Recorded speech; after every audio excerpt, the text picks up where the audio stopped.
Kepercayaan umat Kristiani menyangkut Tuhan beda dalam sifat-sifatnya menyangkut ini.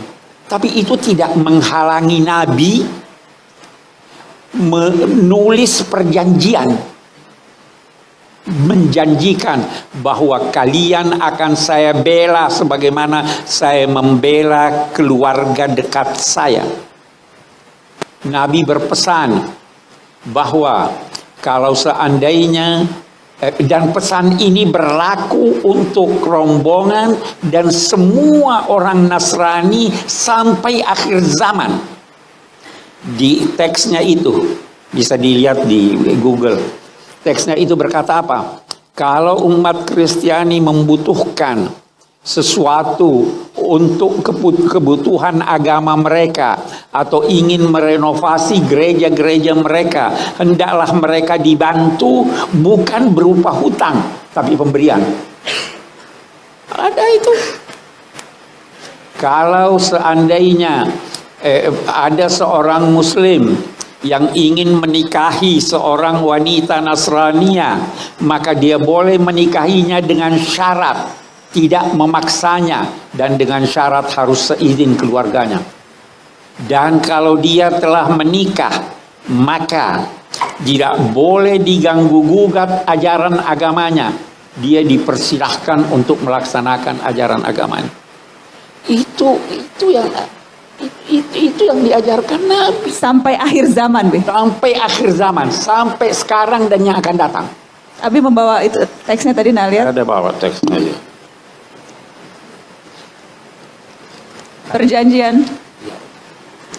Ini naskah janji Rasulullah Muhammad SAW dengan penganut agama Kristen. Perjanjian Najran ini disebut, Be. Ini agak panjang, teman-teman. Mana yang penting, Abiku? Yang penting ini tadi sebagian. Ya, buat para penganut agama Nasrani, bila mereka memerlukan sesuatu untuk perbaikan tempat ibadah mereka atau satu kepentingan mereka dan agama mereka, bila mereka membutuhkan bantuan dari kaum muslimin, maka hendaklah mereka dibantu, dan bantuan itu bukan merupakan hutang yang dibebankan kepada mereka, tetapi dukungan kepada mereka dan anugerah dari Allah dan Rasulnya buat mereka. Tidak boleh seorang Nasrani dipaksa untuk memeluk agama Islam. Mereka hendaknya diberi perlindungan berupa kasih sayang dan dicegah segala yang buruk yang dapat menimpa mereka kapanpun dan dimanapun. Demikian janji Rasulullah Muhammad SAW sampai akhir zaman. Wow, baik sekali apa yang dikatakan oleh Profesor Dr. Quraisy Shihab. Tetapi, kenapa ya? Kenyataannya, apa yang terjadi sangat bertolak belakang. Kita semua tahu, walaupun Indonesia bukan negara Islam, tetapi pembangunan gereja dipersulit. Jadi, pada video ini, kita akan membahas apakah perjanjian Najran yang disebut oleh Profesor Dr. Quraisy Shihab itu otentik. Oke, kita mulai aja ya.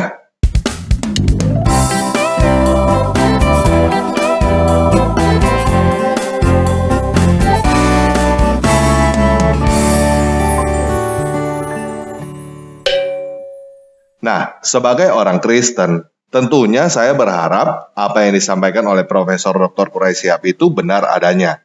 Tetapi, masalahnya, apa yang disampaikan itu bertentangan dengan 3 hal. Hal pertama sudah saya katakan, yaitu bertentangan dengan kenyataan. Kenyataannya, di lapangan, pembangunan gereja di Indonesia dipersulit. Selain itu, kenyataannya, di dalam banyak negara Islam, membangun gereja atau merenovasi gereja yang telah rusak tidak diperbolehkan. Hal kedua adalah bertentangan dengan inti ajaran Islam yang ada di dalam Al-Quran. Contohnya, Al-Quran surah 9 ayat 29 berkata, "Perangilah orang-orang yang tidak beriman kepada Allah dan hari kemudian, mereka yang tidak mengharamkan apa yang telah diharamkan Allah dan Rasul-Nya, dan mereka yang tidak beragama dengan agama yang benar, dalam kurung agama Allah, dalam kurung yaitu orang-orang yang telah diberikan kitab, hingga mereka membayar jizyah dalam kurung pajak dengan patuh sedang mereka dalam keadaan tunduk." Hal ketiga adalah bertentangan dengan hadis. Menurut hadis Abu Daud nomor 2644, Muhammad berdamai dengan penduduk Najran dengan syarat mereka membayar 2.000 pakaian. Setengahnya diberikan pada bulan Safar, sisanya pada bulan Rajab. Selain itu, memberikan pinjaman 30 baju perang, 30 kuda, 30 unta, 30 macam peralatan untuk berperang. Sebagai balasannya, gereja tidak dihancurkan, pendeta tidak dikeluarkan, dan mereka tidak difitnah jika mereka melakukan syarat damai yang dibuat oleh Muhammad. Ini berbeda jauh dengan perjanjian Najran yang disampaikan oleh Profesor Dr. Quraisy Shihab. Di dalam perjanjian Najran yang disampaikan oleh Profesor Dr. Quraisy Shihab, tidak ada syarat-syaratan membayar apapun kepada Muhammad. Sedangkan perjanjian Najran yang ada di dalam hadis Abu Daud lebih mirip dengan ancaman preman yang minta uang. Terus terang, perjanjian Najran yang disampaikan oleh Profesor Dr. Quraisy Shihab too good to be true. Tidak ada preman yang tidak minta sesuatu supaya tidak diganggu. Nah, Abu Daud lahir pada tahun 817 dan meninggal pada tahun 888. Jadi, dia hidup lebih dari 200 tahun setelah kapan perjanjian Najran seharusnya terjadi, setelah berganti dinasti 2 kali. Apakah dia benar-benar tahu apa yang sebenarnya terjadi pada zaman Muhammad? Tentu saja tidak. Dia bukan saksi mata. Jadi, apa yang Abu Daud tuliskan tentang perjanjian Najran seharusnya juga dipertanyakan. Apakah benar isinya seperti itu? Selain Abu Daud, semua penulis hadis juga hidup lebih dari 200 tahun sejak zaman Muhammad, setelah ganti dinasti 2 kali. Tidak ada satu orang pun yang menulis tentang kehidupan Muhammad sebelum dinasti Abbasid. Apakah teman-teman tidak merasa ada yang aneh? Kenapa seseorang yang seharusnya sangat terkenal seperti Muhammad, tetapi tidak ada yang menulis tentang dia sampai lewat 200 tahun setelah kematiannya? Jadi, yang menjadi pertanyaan, apakah Muhammad adalah tokoh sungguhan atau tokoh dongeng yang dikarang oleh dinasti Abbasid untuk kepentingan politik? Salah satu bukti keberadaan Muhammad yang sering dibicarakan adalah Piagam Madinah. Namun, pada video yang lain, saya sudah memberikan bukti bahwa Piagam Madinah tidak pernah terjadi. Piagam Madinah hanyalah karangan dinasti Abbasid. Jadi, ada kemungkinan Muhammad adalah tokoh dongeng yang dikarang oleh dinasti Abbasid. Nah, dari mana Profesor Dr. Quraisy Shihab mendapatkan isi perjanjian Najran? Profesor Dr. Quraisy Shihab jelas tidak hidup di zaman Muhammad, dan lembaran kertas perjanjian Najran yang asli sudah tidak ada. Perjanjian Najran yang dikutip oleh Profesor Dr. Quraisy Shihab dia dapatkan dari buku sejarah Nestorian berbahasa Arab yang berjudul The Chronicle of Sir. Buku ini diperkirakan ditulis oleh orang Kristen aliran Nestorian pada abad ke-9 juga. Jadi, sebenarnya perjanjian Najran yang dikutip oleh Profesor Dr. Quraisy Shihab bisa menjadi bukti bahwa Muhammad adalah tokoh sungguhan karena bukan ditulis oleh orang Islam. Tetapi, seperti yang saya katakan tadi, isi perjanjian Najran yang dikutip oleh Profesor Dr. Quraisy Shihab bertentangan dengan Islam. Jika perjanjian Najran yang dikutip oleh Profesor Dr. Quraisy Shihab itu beneran ada, maka Muhammad yang menyetujui perjanjian itu bukanlah Muhammad nabinya umat Islam. Nah, selain perjanjian Najran, ada satu lagi yang sering diperdebatkan. Perjanjian itu disebut Surat Jaminan Muhammad atau Esti Name of Muhammad.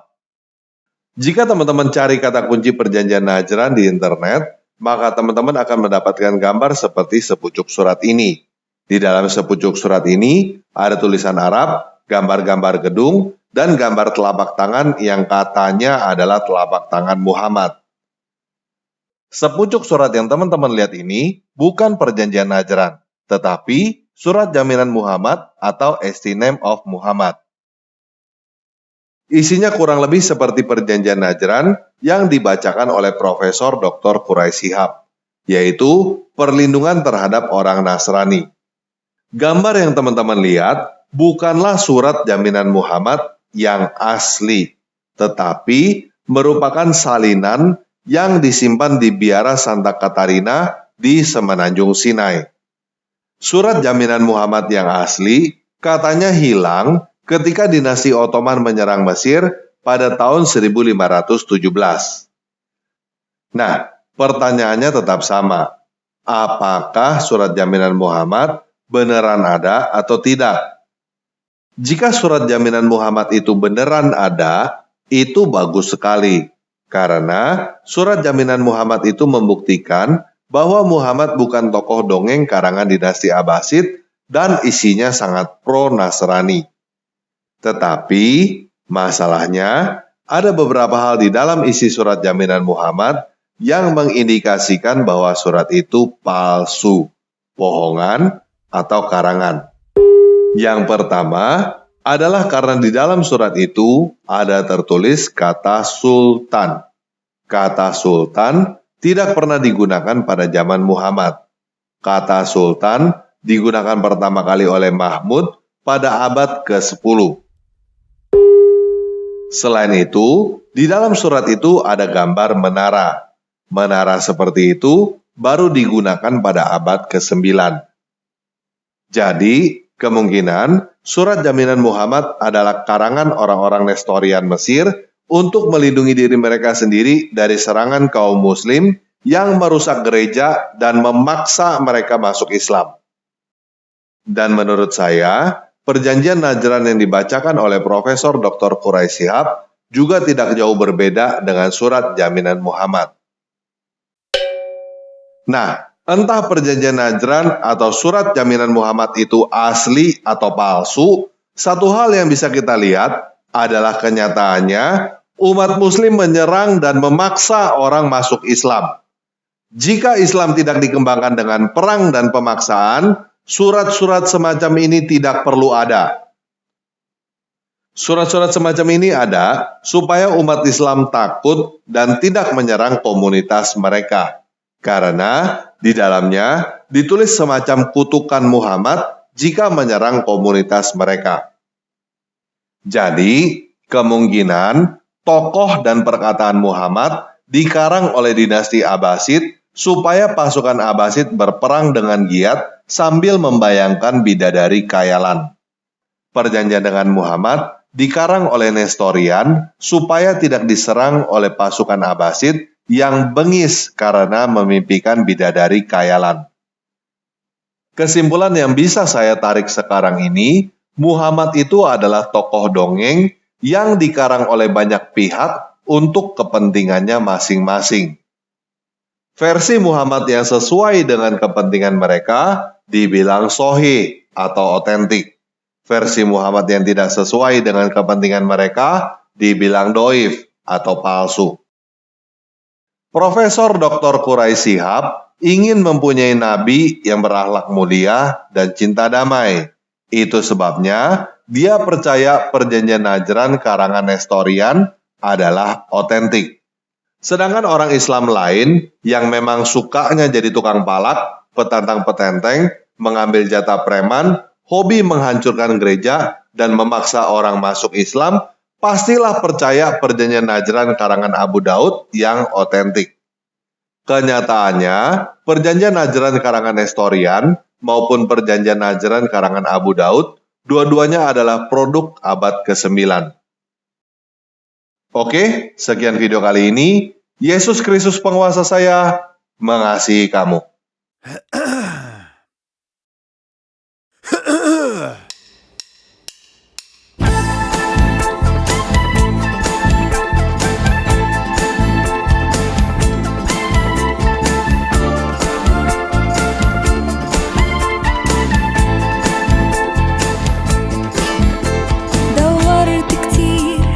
شيء يسعدني حاولت الاقي حاجة تشبعني وفضلت تايه في الدنيا هايم قلبي لسه عطشان سمعت واحد بيناديني قال تعال امسك بايدي انا عارفك ده انا خلقك انا حاسس بيك